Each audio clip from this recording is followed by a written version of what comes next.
friends, Krista here with Books and Jams, and I'm here today to tell you about all the books that I finished reading in the month of April. I was a little worried that I was going to be in a reading slump during the month of April because I read so many books during March for middle grade March, but I think I had a really good reading month overall. I have decided that I hate doing wrap-ups.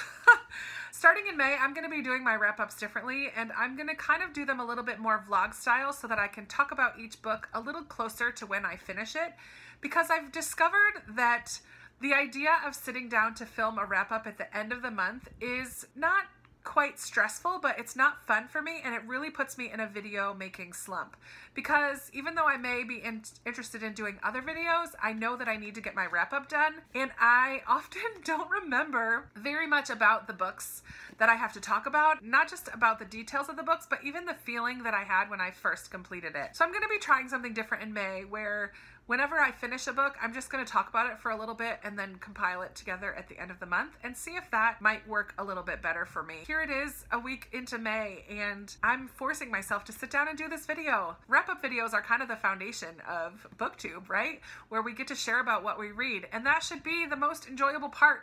But for some reason, I just hate making wrap-ups. Am I the only one? I also get tired of watching them. I feel like because they all come at the same time for the most part. I don't know. I do like hearing what people think about books, but for some reason I get overwhelmed by the whole idea of wrap-ups. Maybe that's just me. But anyways, let me just jump right in and tell you what I read in the month of April. I started off the month with a fantastic read, and it was a buddy read that I did with Jess over at Jess McGlynn, and we read Caraval together by Stephanie Garber. This is one of the books on my 2018 TBR shelf. It's under the category of beautiful cover because this cover is gorgeous. It's shimmery and shiny, and I had heard quite a few mixed reviews about this book, so I went into it a little bit hesitant, and my expectations were not super high. Even though it was very hyped when it first came out, I was a little cautious going into it. I really enjoyed this book. I was along for the ride completely, and I feel like Jess was the same way. It was fun talking with her about it and theorizing about the different things. Let me tell you what this one is about. I do remember this one. In this book, we have two sisters, and they end up getting invitations to this event called Caraval, which is kind of like a massive role-playing type game, almost like a carnival circus, but it's this huge game where everybody is an active part. Kind of like if you've ever gone to a murder mystery dinner. I've hosted a couple of those before, which are so fun. It's like that, but on a huge scale. So the two sisters get an invitation to go participate in Caraval. They get separated, and the whole game for the one sister is to find her sister. So you're told throughout the book, even right here on the cover, remember, it's only a game. And all throughout the beginning, multiple times, it says, don't trust anybody. Don't believe everything that you see. It's all part of the game. Over and over, you're told that. But I have discovered reading this book that I'm a very trusting person because I kept getting sucked in and surprised. And maybe that's just me, but I was along for the ride. And I think even at one point, I sent a Vox over to Jess and was like, oh my goodness, this happened, or this person did this. And then like 3 pages later, I was like, oh yeah, it's just a game.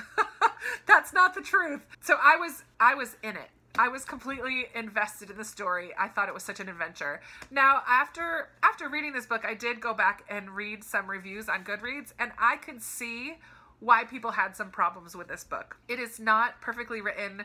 There are quite a few plot holes. It is kind of convenient to say everything it's a game, but for me, it was quite an adventure, and I really did enjoy it. I think I ended up giving it 4 stars. Next, I have out from the library the second Wires and Nerve graphic novel. This one is called Gone Rogue by Marissa Meyer. It is part of the Lunar Chronicles series. I did read the first Wires and Nerve when it first came out. It's been over a year, and I didn't remember how the first one ended. I kind of got caught up relatively quickly. These are just fun. I didn't feel like this is necessary to the entire story, but it was a fun quick read, and I love the Lunar Chronicles. I just feel like it's such a fun series, and I will read anything that is a part of it. Then I did another buddy read with Sara from Sara's Nightstand, and we read The Long Way to a Small Angry Planet by Becky Chambers.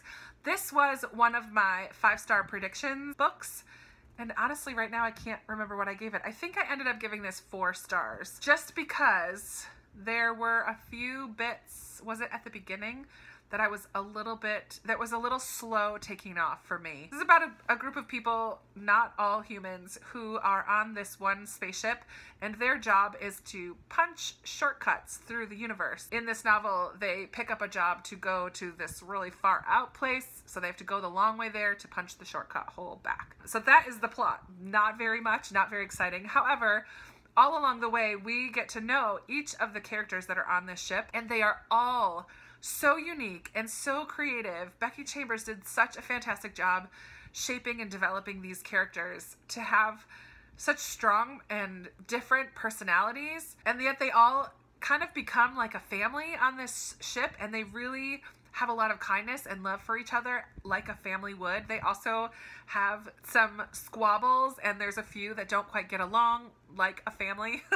So I really, really loved the characters in this book, and I loved the reading experience. I loved reading it with Sara, and I am going to continue with the second and the third, which is coming out soon. So I'm excited to continue on with those. I believe that those are companion novels though, and not necessarily a continuation of this story. The next book I read, I started as a buddy read, but I just realized I never checked in with Hope to see if she ever finished it. I read With Hope or to Go, the second book of Sara Ella's trilogy. This one is Unraveling. This is a fantasy YA from a faith perspective, but really there's not too much in here that is preachy or anything like that. It is a little bit allegorical, but not much. This is the sequel, so I can't tell you too much about it, but we continue following Eliana, who we meet in the first book.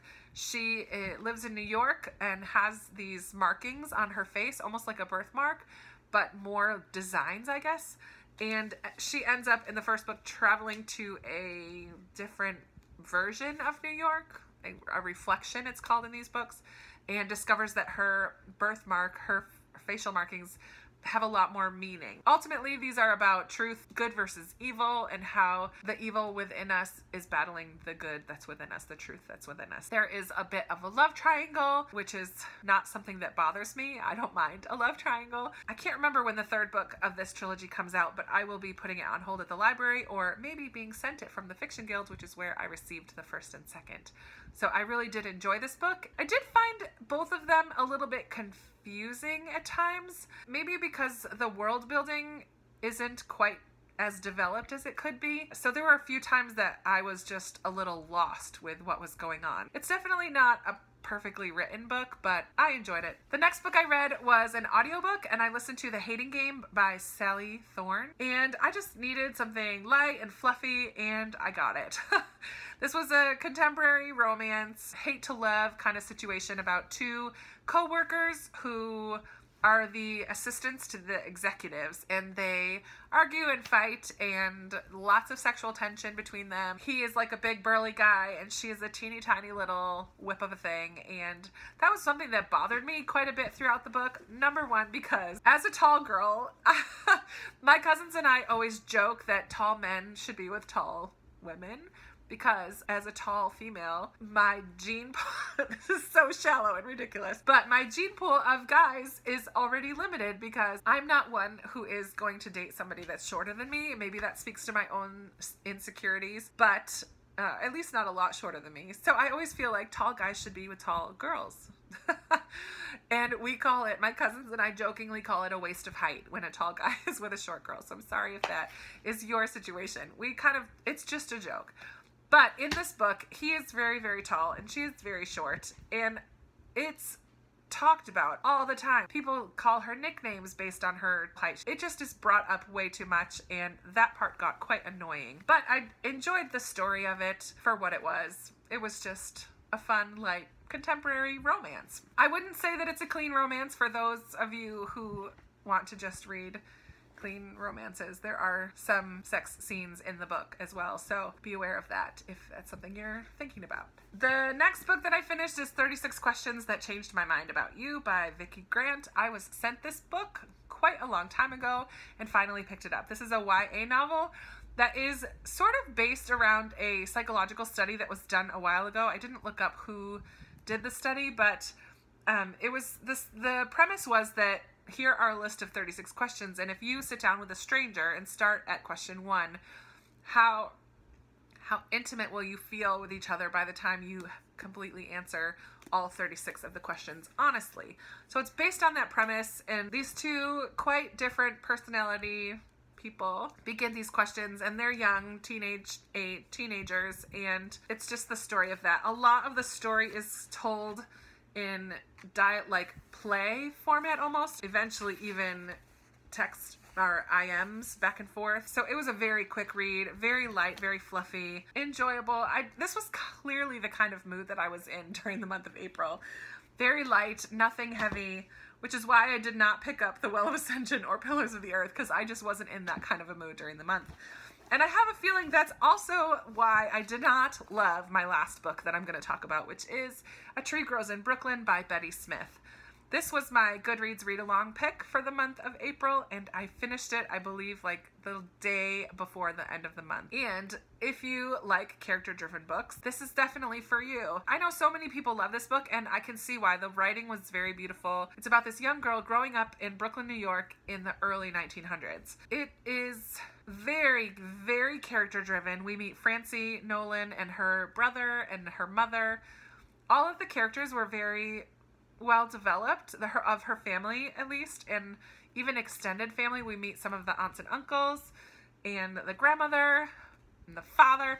Anyways, we meet all of these characters, but literally nothing, there's no driving plot in this book at all. I was so unmotivated to pick this up. It was really a difficult read for me, and I think maybe it was just the timing of it, because I think another time I may really enjoy this. So it's a book that I'll keep and potentially reread at some point, but it was not the book that I was in the mood for in the month of April. I can see why people love it, but I was bored to tears for the first half. Eventually it did pick up. I think I started telling myself that each chapter was a short story, and that made it a little bit easier, because within each chapter there were certain things, like there was a little bit of plot within each chapter, but there was no driving plot other than Francie Nolan grows up in Brooklyn in the early 1900s. Yay. Yeah, I was bored to tears. Beautiful writing. And yeah, don't take my word for it, because so many people really love this book. It just wasn't for me this month. So those are the 7 books that I read in the month of April. I would love to hear from you if you have read any of these, or if any of these are on your radar. I also would love to chat with you about wrap-ups. How do you feel about them? Are you someone like me who really has a hard time filming them? I get in a little mini slump every month. So hopefully by switching things up a little bit in May, it will change my mind a little, and maybe I'll do a halfway through the month wrap-up that will just break it up a little. I just get overwhelmed with them in my subscription feed. There's just too many to watch because they all come all at once, and now I'm late. I feel like, is everybody bored watching wrap-ups by now because I'm so late to the game? Yeah, let's chat about wrap-ups, and let's chat about what you're currently reading. I know it's a week into May. How are you doing on that TBR? Give this video a big thumbs up if you like it. Subscribe if you haven't already. And I will be talking to you in another video very soon. Bye.